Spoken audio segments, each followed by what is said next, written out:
estos pedres, la flor, los tonos morales, cuando resalce esta agua, cantando y responder.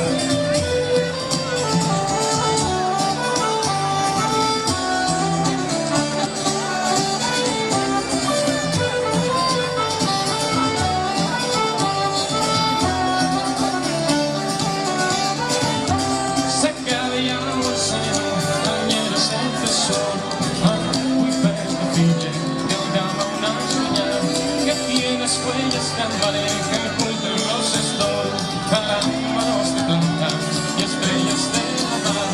Sé que inciensos conchares y en aguas estas puras, los requesios que nunca cambió la vaga mar.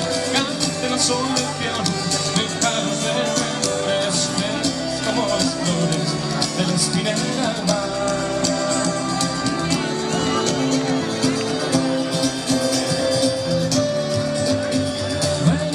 Casa lloré, te tengo amortiguada, esas cuestas durmientes, bella del corazón, amorosa que pueda hacerle una tonada del cantar de tu espuma, acerca del sol, y aquel murmullo trémbole que canta y que demora, del alma también hechizos trae, va siempre está en la boca, que suspira que llora, por beber el agua santo de la fuente del Cae.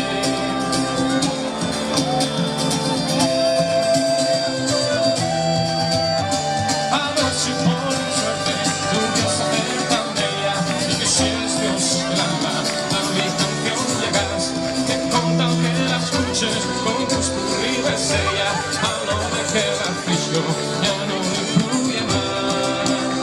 Pero no olvides ella, sienta que no venía a la sombra de una buena vera de un camino.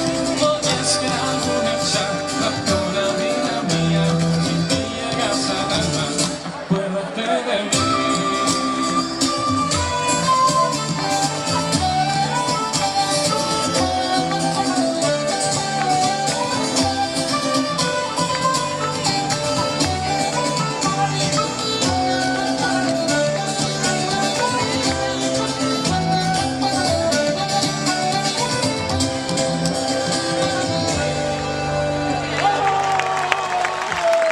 Muchas gracias.